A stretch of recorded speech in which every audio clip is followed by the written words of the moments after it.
एक गरीब आदमी था। एक दिन वह राजा के पास गया और बोला, महाराज, मैं आपसे कर्ज मांगने आया हूँ।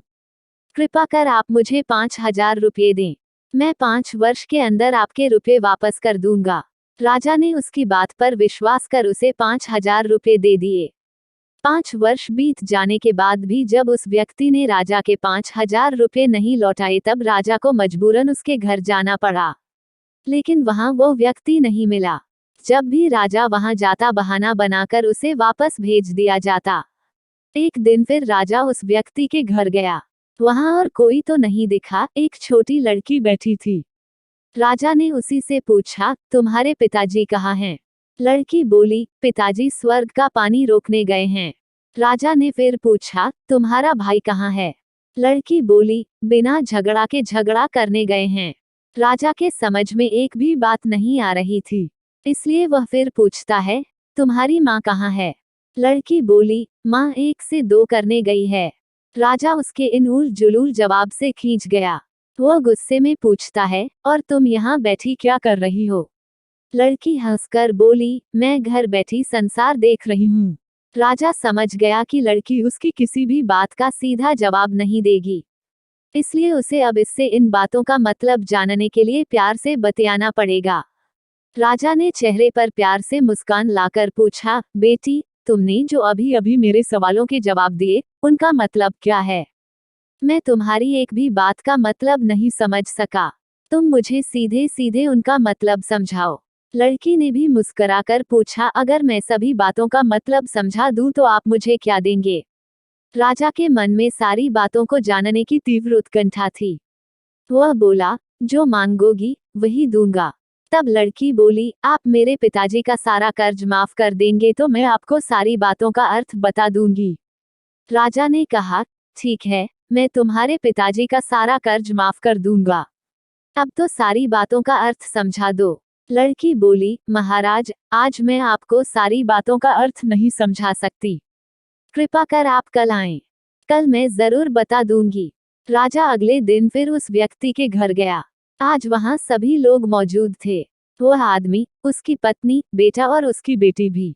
राजा को देखते ही लड़की पूछी, महाराज, आपको अपना वचन याद है ना? उद्धरण। राजा बोला, हाँ मुझे याद है। तुम अगर सारी बातों का अर्थ बता दो तो मैं तुम्हारे पिताजी का सारा कर्ज माफ कर दूंगा। लड़की बोली, सबसे पहले मैंने यह कहा था कि पिताजी स्वर्ग का पानी रोकने गए हैं। इसका मतलब था कि वर्षा हो रही थी और हमारे घर की छत से पानी टपक रहा था। पिताजी पानी रोकने के लिए छत को छत बना रहे थे। यानी वर्षा का पानी आसमान से ही गिरता है और हम लोग तो यही मानते हैं कि आसमान में ही स्वर्ग है। बस पहली बात का अर्थ यही है। दूसरी बात मैंने कही थी कि भैया बिना झगड़ा के झगड़ा करने गए हैं। इसका मतलब था कि वे रेंगनी के कांटे को काटने गए थे। अगर कोई भी रेंगनी के कांटे को काटेगा तो उसके शरीर में जहां तहां कांटा गड़ ही जाएगा, यानी झगड़ा नहीं करने पर भी झगड़ा होगा और शरीर पर खरोंचें आएंगी। राजा उसकी बातों से सहमत हो गया। वो मन ही मन उसकी चतुराई की प्रशंसा करने लगा। उसने उत्सुकता के साथ पूछा, और तीसरी चौथी बात का मतलब बेटी? उद्धरण। लड़की बोली, महाराज, तीसरी बात मैंने कही थी कि माँ 1 से 2 करने गई है। इसका मतलब था कि माँ अरहर दाल को पीसने यानी उसे 1 का 2 करने गई है।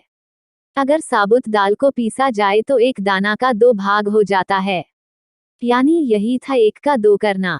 रही चौथी बात तो उस समय मैं भात बना रही थी और उसमें से एक चावल निकालकर देख रही थी कि भात पूरी तरह पका है कि नहीं। इसका मतलब है कि मैं एक चावल देखकर ही जान जाती कि पूरा चावल पका है कि नहीं। अर्थात चावल के संसार को मैं घर बैठी देख रही थी। यह कहकर लड़की चुप हो गई। राजा सारी बातों का अर्थ जान चुका था। उसे लड़की की बुद्धिमानी भरी बातों ने आश्चर्य में डाल दिया था। फिर राजा ने कहा, बेटी, तुम तो बहुत चतुर हो, पर एक बात समझ में नहीं आई कि यह सारी बातें तो तुम मुझे कल भी बता सकती थी, फिर तुमने मुझे आज क्यों बुलाया? लड़की हंसकर बोली, मैं तो बता ही चुकी हूँ कि कल जब आप आए थे तो मैं भात बना रही थी। अगर मैं आपको अपनी बातों का मतलब समझाने लगती तो भात गीला हो जाता या जल जाता, तो माँ मुझे जरूर पीटती। फिर घर में कल कोई भी नहीं था। अगर मैं इनको बताती कि आपने कर्ज माफ कर दिया है तो ये मेरी बात का विश्वास नहीं करते। आज स्वयं आपके मुंह से सुनकर कि आपने कर्ज माफ कर दिया है, जहां इन्हें इसका विश्वास हो जाएगा, वहीं खुशी भी होगी। उद्धरण। राजा लड़की की बात सुनकर बहुत ही प्रसन्न हुआ। उसने अपने गले से मोतियों की माला निकाल उसे देते हुए कहा, बेटी, यह लो अपनी चतुराई का पुरस्कार। तुम्हारे पिताजी का कर्ज तो मैं माफ कर ही चुका हूँ। अब तुम्हें या तुम्हारे घर वालों को मुझसे बहाना नहीं बनाना पड़ेगा। अब तुम लोग निश्चिंत होकर रहो। अगर फिर कभी किसी चीज की जरूरत हो तो बेझिझक होकर मुझसे कहना। इतना कहकर राजा लड़की को आशीर्वाद देकर चला गया। लड़की के परिवार वालों ने उसे खुशी से गले लगा लिया।